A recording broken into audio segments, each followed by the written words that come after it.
Book number 3, Jupiter's Revenge, an Amber Cook sequel. Now what? Shane Radway muttered as he stared at his surroundings. After being abducted by Amber, his so-called friend, and taken to Jupiter, Shane had wandered around the strange planet in a daze. He was surprised to find that Jupiter was a lot like Earth, with the exception of the solar system's scenery, high-tech gadgets, and the fact that everything looked metallic. "Now I show you where I live," Amber answered, taking Shane by his arm and leading him towards a shiny but otherwise normal-looking bungalow. "It's nice," Shane commented, not sure what else to say. "Don't be silly," Amber said, knocking Shane with her hip.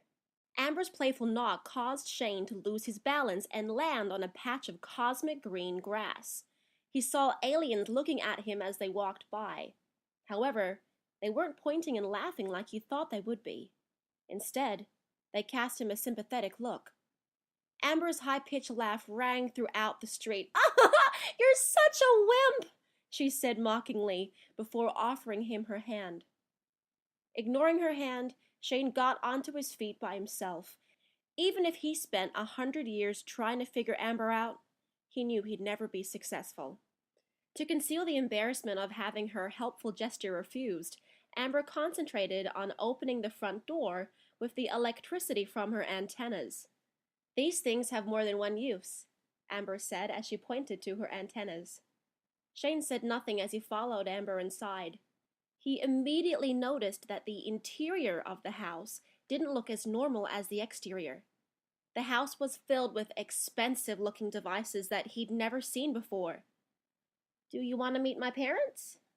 Amber asked excitedly. For parents, they're actually kind of cool. "No, no thanks," Shane replied, unable to keep his voice steady. He definitely didn't want to meet the couple who were responsible for raising such a crazy daughter. "If you're going to be living here, you'll need to meet my parents eventually," Amber pointed out. "Live here?" "Duh," Amber laughed, touching Shane's arm playfully. "Where else would you live?" "Earth," Shane exclaimed, before he had time to think about what he was saying.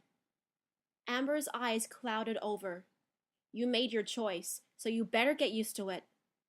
"I just want some air," Shane replied as he began to back out of the house. "Okay, I'll show you more of Jupiter. It's so amazing here. I know you'll love it.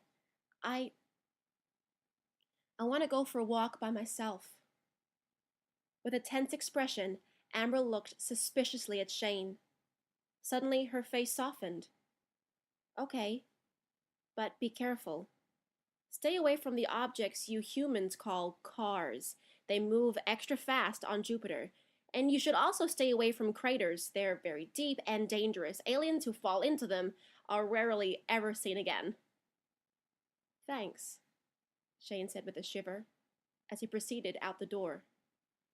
Once Shane was away from Amber, he felt a bit calmer. He planned on making an escape.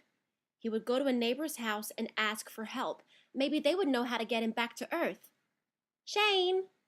a familiar voice called. Shane's heart sank as he turned around to see Amber hurrying towards him. "On second thought, I think I'll join you," Amber said with a smile. "I wouldn't want you to get hurt." "I'll never escape," Shane thought with a heavy sigh. As they walked, Shane admired the beautiful scenery. Stars twinkled brightly, and an occasional shooting star zoomed by. It was these stars, as well as strange-looking street lamps, which provided Jupiter with light. "Oh no," Amber said suddenly. "It's the Nerd Squad." Shane looked where Amber was pointing to see 3 teenage aliens. He instantly recognized them as the aliens Drew had befriended during his stay on Jupiter. "Hi," Shane said as the aliens passed them. The aliens, who had all been staring at their shoes, suddenly looked up. "Hi," one of the aliens answered. "Don't talk to them," Amber warned. "They're just nerds." "Aren't you Drew's friend?" a different alien asked.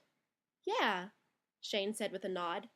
"We saw what you did for Drew," the third alien said. "That was very kind of you." "Oh, please," Amber muttered. You're such losers." Although Amber's words were harsh, Shane noticed that she looked embarrassed and even a bit scared. "Drew was a very smart human," one of the aliens said. "I'm Neil, by the way, and these are my friends Sam and Chris." "My name's Shane," he replied, shaking Neil's hand. "I'm surprised you aren't named Zip, Zap, or Zop or something like that. Jupiter is actually a lot like Earth." As Shane shook each of the aliens' hands and talked with them, Amber's face turned a deep shade of red. "Don't touch him!" Amber yelled, finally overcome with jealousy. "He's my friend, not yours." Worried, Shane looked at Amber. She's getting crazier by the minute. "What you've done to Shane is horrible," Neil said, staring angrily into Amber's eyes. Sam and Chris muttered something to Neil and pulled him back from Amber. "Oh, really?" Amber asked in a silky smooth voice. "Yes," Neil replied harshly. "You still have the power to transport Shane back to Earth. Just let him go home." "You shouldn't have won that contest," Sam said bravely, stepping beside Neil. "I can't wait until your powers fade away. They'll be gone soon, and you'll be Miss Amber Nobody once again." Amber looked absolutely furious. "The power is inside of me. I'll never lose it." "You're fooling yourself," Chris said, also stepping forward. "You know that the power is starting to fade already," Neil added. "No, it's not!" Amber yelled as she jumped towards Neil. Amber caught Neil off guard as she pushed him to the ground. Since the street was on a slight incline, Neil began rolling backwards, picking up momentum as he went. Unfortunately, he was heading straight towards a crater. Shane, Chris, and Sam ran frantically after Neil. Amber followed, obviously enjoying the ruckus she'd caused. Neil screamed as he tumbled into the crater. Thinking fast, he grabbed onto the crater's edge. He held on, but only by the tips of his fingers. "Help me!" Neil cried continuously. Uncharacteristically, Shane backed away. Although he wanted to help, he was too afraid he'd fall over or be pushed by Amber. Instead, Shane watched as Sam and Chris began lifting up Neil. It took a while, but they finally managed to pull him to safety. Amber laughed in an evil tone that Shane had never heard before.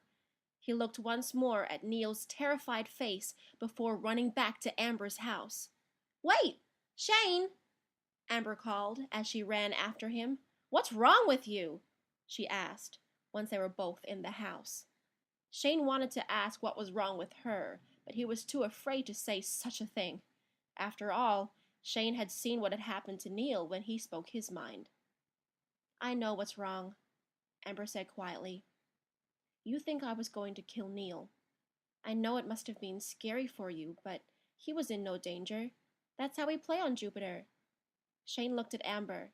He hadn't believed a word she'd said. "Do you want some crackers with moon cheese?" Amber asked as she led him into the kitchen. "No, thanks," Shane replied with a gulp. For some reason, he had no appetite.